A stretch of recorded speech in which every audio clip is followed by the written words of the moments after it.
Hi ಸ್ನೇಹಿತರೆ, ತಮ್ಮೆಲ್ಲರಿಗೂ ನಮ್ಮ ಯೂಟ್ಯೂಬ್ ಚಾನಲ್ಗೆ ಸ್ವಾಗತ.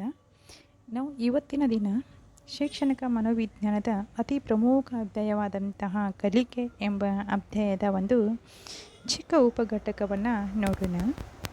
ಈ ಕಲಿಕೆಯ ವರ್ಗಾವಣೆಯ 3 ವಿಧಗಳನ್ನು ನೋಡುತ್ತೇವೆ.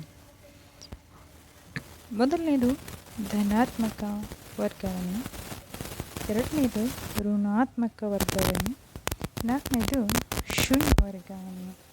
ಈಗ ಧನಾತ್ಮಕ ಕಲಿಕಾ ವರ್ಗಾವಣೆ ಅಂದರೆ ನಾವು ಒಂದು ಸನ್ನಿವೇಶದಲ್ಲಿ ಕಲಿತಂತಹ ಕಲಿಕೆ ನಮಗೂ ಇನ್ನೊಂದು ಸನ್ನಿವೇಶದಲ್ಲಿ ಕಲಿಯಲು ಸಹಾಯ ಮಾಡಿದರೆ ಅದನ್ನು ನಾವು ಧನಾತ್ಮಕ ಕಲಿಕಾ ವರ್ಗಾವಣೆ ಅಂತ ಕರಿತೀವಿ. ಉದಾಹರಣೆ, ಸೈಕಲ್ ಕಲಿತಂತಹ ಕಲಿಕೆ ನಮಗೆ ಬೈಕ್ ಕಲಿಯಲು ಸಹಾಯ ಮಾಡುತ್ತೆ. ಅದೇ ರೀತಿ ನಾವು ಕಲಿತಂತಹ ಗಣಿತ ಕಲಿಕೆ ನಮಗೆ ಮಾನಸಿಕ ಸಾಮರ್ಥ್ಯ ಕಲಿಯಲು ಸಹಾಯ ಮಾಡ್ತಿದೆ. ಇನ್ನು ಎರಡನೇ ವಿಧ ಋಣಾತ್ಮಕ ಕಲಿಕೆ. ಈಗ ಋಣಾತ್ಮಕ ಕಲಿಕೆ ಏನೆಂದರೆ ನಾವು ಒಂದು ಸನ್ನಿವೇಶದಲ್ಲಿ ಕಲಿತಂಥ ಕಲಿಕೆ ನಮಗೆ ಇನ್ನೊಂದು ಸನ್ನಿವೇಶದ ಕಲಿಕೆಗೆ ಕಲಿಯಲು ತೊಂದರೆಯುಂಟು ಮಾಡಿದರೆ ಅದನ್ನು ನಾವು ಋಣಾತ್ಮಕ ಕಲಿಕಾ ವರ್ಗಾವಣೆ ಅಂತ ಕರಿತೀವಿ.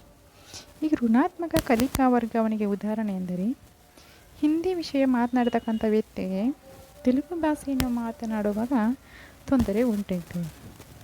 ಇನ್ನು ಮೂರನೇ ಅಂತ ಅಂದರೆ ಶೂನ್ಯ ವರ್ಗಾವಣೆ. ಈಗ ಶೂನ್ಯ ವರ್ಗಾವಣೆ ಅಂದರೆ ನಾವು ಹಿಂದೆ ಕಲಿತಂಥ ವಿಷಯ ಅಥವಾ ಕಲಿಕೆಯು ಈಗ ಹೊಸದಾಗಿ ಕಲಿಯುವ ಕಲಿಕೆಗೆ ತೊಂದರೆಯನ್ನು ಮಾಡುವುದಿಲ್ಲ ಮತ್ತು ಸಹಾಯವನ್ನು ಮಾಡುವುದಿಲ್ಲ. ಅದು ಯಾವುದೇ ರೀತಿಯನ್ನು ಉಪಯೋಗಕ್ಕೆ ಬರೀ ತಟಸ್ಥವಾಗಿರ್ತದೆ. ಇದನ್ನು ನಾವು ಶೂನ್ಯ ಕಲಿಕಾ ವರ್ಗಾವಣೆ ಅಂತ ಕರಿತೀವಿ. ಇದಕ್ಕೆ ಉದಾಹರಣೆ ಅಂದರೆ ಚೆಸ್ ಆಟದ ಕಲಿಕೆ, ಫುಟ್ಬಾಲ್ ಆಟದ ಕಲಿಕೆ. ವಿದ್ಯಾರ್ಥಿಗಳೇ, ಇಲ್ಲಿವರೆಗೆ ಒಂದು ಚಿಕ್ಕ ಅಧ್ಯಾಯವನ್ನು ಕೇಳಿದ್ದಕ್ಕಾಗಿ ತಮಗೆ ಧನ್ಯವಾದಗಳು. ಮುಂದಿನ ಚಿಕ್ಕ ಚಿಕ್ಕ ಘಟಕಗಳನ್ನು ಮುಂದಿನ ವಿಭಾಗದಲ್ಲಿ ನೋಡೋಣ.